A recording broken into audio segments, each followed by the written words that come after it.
Hi everyone, it's Lou Manfredini, Ace's Home Expert. Today we're going to talk about power miter saws and or chop saws. Now these are serious woodworking tools that you're going to use for a myriad of projects. It can be used for doing trimming around door casings, base trim, crown molding. This is a compound miter saw that I'll show you in just a bit of what it's used for. It can also be used for general cutting as well on a job site if you wanted to do a series of cuts of 2x4s or dimensional lumber, or even up to 2x6s with this larger unit here. These saws really take a lot of care when using them because they're very powerful, and you want to make sure that you understand completely how they work. Now, if you notice, they have specific safety guards. My advice to you is to never bypass any of the safety guards that these tools offer. As I lift this up gently, you'll see that is a serious blade right there on the end of this tool. And so you want to make sure that you have a healthy respect for everything that it does. Now, this particular saw is a corded saw, and I'm going to go ahead and unplug it as I show you some of the features, just so we're completely safe while we're showing this.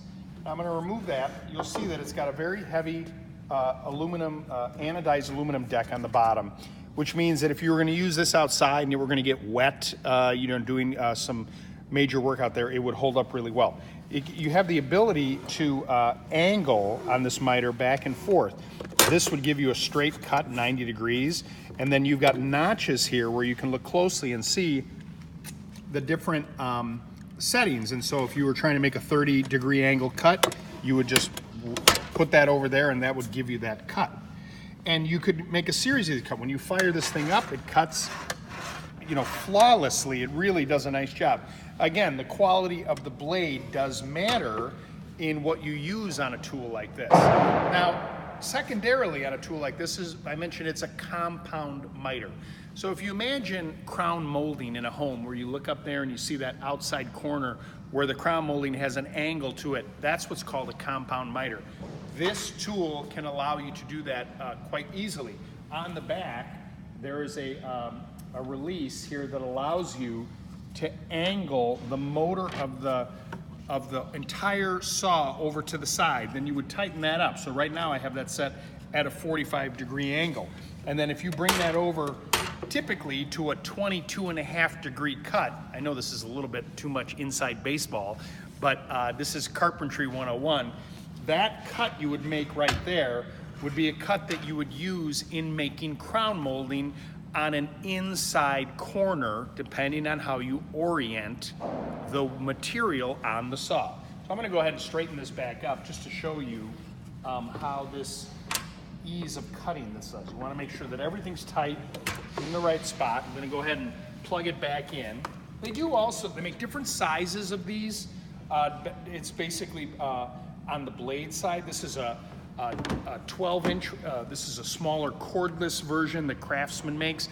If you were going to do some quick projects, a cordless unit like this would probably be good. But if you're going to do any kind of real production work, then a corded version of this would make sense. Now, what's important is you take that material and you place it right up against the back fence. This is the fence here, and this is adjustable here.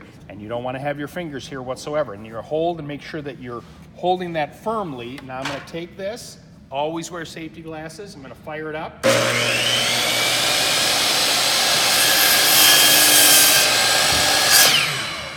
It gives you a very clean cut that will just be able to be repeated over and over and over again.